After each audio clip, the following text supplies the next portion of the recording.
כבר שנים שאיראן פועלת נגדנו, גם באופן ישיר. Israel ने 1 अप्रैल 2024 को Syria की राजधानी दमिश्क में ईरानी दूतावास पर एयर स्ट्राइक कर ईरानी सेना के लेबनान और सीरिया के लिए वरिष्ठ कमांडर ब्रिगेडियर जनरल मोहम्मद रेजा जाहेदी और उनके डिप्टी मोहम्मद हादी हाजी रहीमी समेत 7 अधिकारियों की हत्या करके ईरान को एक बड़ा जख्म देने का काम किया।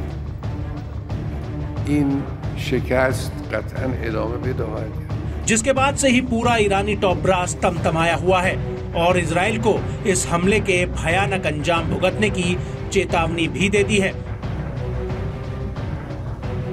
जिसके बाद से ही इजराइल के प्रधानमंत्री नेतन्याहू अपने घर और दूसरे देशों में इजरायली दूतावासों की सुरक्षा को चाक चौबंद करने में लगे हुए हैं।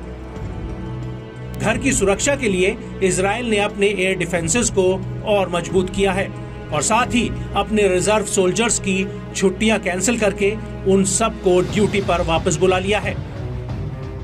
नेतन्याहू को कहीं ना कहीं ये लगता है कि ईरान इजराइल के साथ सीधे युद्ध से बचने के लिए उसके किसी दूतावास को निशाना बना सकता है।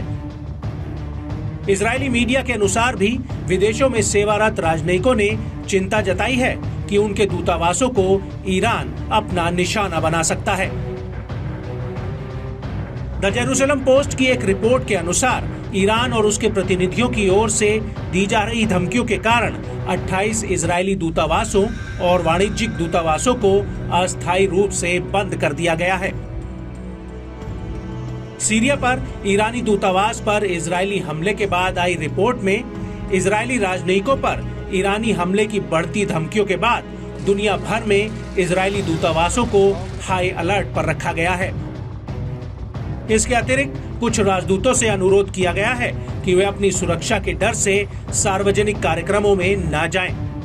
हालांकि इजरायली विदेश मंत्रालय ने मीडिया में आई उन खबरों का खंडन किया है कि ईरान की ओर से जवाबी कार्रवाई की धमकियों के बीच यरूशलेम दुनिया भर में अपने दूतावासों को बंद कर रहा है। आपको यहाँ ये भी बताते चले कि इजराइल ने ईरानी दूतावास पर हमले की अभी तक जिम्मेदारी नहीं ली है, जिसमें सीरिया में ईरान के शीर्ष इस्लामिक रेवोल्यूशनरी गार्ड कॉर्प्स के साथ साथ उनके डिप्टी और अन्य 5 IRGC अधिकारी मारे गए थे। तेहरान ने इजराइल को दोषी ठहराया है और साथ ही बदला लेने की कसम भी खाई है।